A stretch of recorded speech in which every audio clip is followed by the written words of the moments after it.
আসসালামাইকুম, আমি ডাক্তার নাহিদ হাসান। আজকে একটা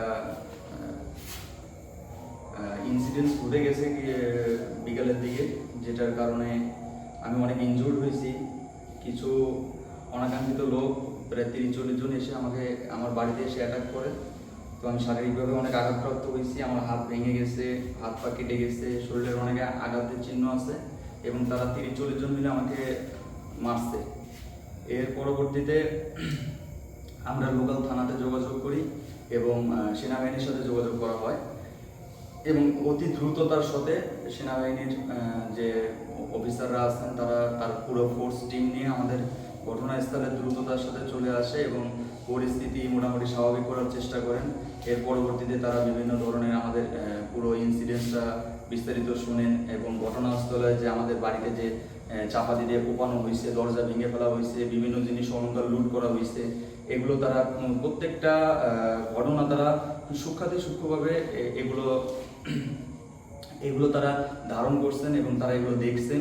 এবং আমরা যারা ভিকটিম আছি, আমি, আমার মা, ছোট ভাই, আমাদেরকে যে মেরে ফেলার জন্য যে তারা যে আক্রমণগুলো করছিল, তো এর প্রত্যেকটা বিস্তারিত তথ্য তারা উদ্ঘাটন করার চেষ্টা করতেছে এবং আমরা যে তাদের কাছ থেকে এত দ্রুত রেসপন্স পাবো এর জন্য আমরা সত্যিই খুব আনন্দিত এবং খুবই খুশি।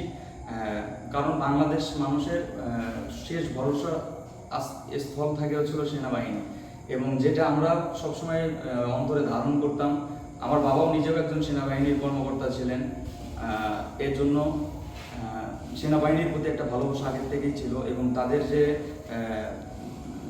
ব্যবহার, তাদের যে দ্রুততার সাথে তারা যে আমাদেরকে যেভাবে রেস্কিউ করছেন, পুরো ঘটনা তদন্ত করছেন, এর জন্য আমরা তাদের প্রতি খুবই কৃতজ্ঞ। এবং প্রত্যেকটা সাধারণ মানুষ, আমাদের গ্রামবাসী যারা ছিলেন, তারা খুবই আনন্দিত এই সেনাবাহিনীর এত দ্রুততার সাথে এইভাবে কাজ করে। এইভাবে সেনাবাহিনী তাদের ভরসার জায়গাগুলো মানুষের মনে জায়গা করে নিতেছে তাদের কাজের মাধ্যমে। তো সর্বশেষ যেটা বলতে চাই, আমাদের ক্ষতি হয়েছে, হয়তোবা ক্ষতি আরও হইতে পারতো, যেটার জন্য আমরা সেনাবাহিনীর কাছে কৃতজ্ঞ। তাদের দ্রুত রেসপন্সের কারণে, তাদের কর্মকাণ্ডের কারণে হয়তোবা আমরা আল্লাহ পাক আমাদেরকে আরও অনেক ক্ষতি থেকে বাঁচাইছে।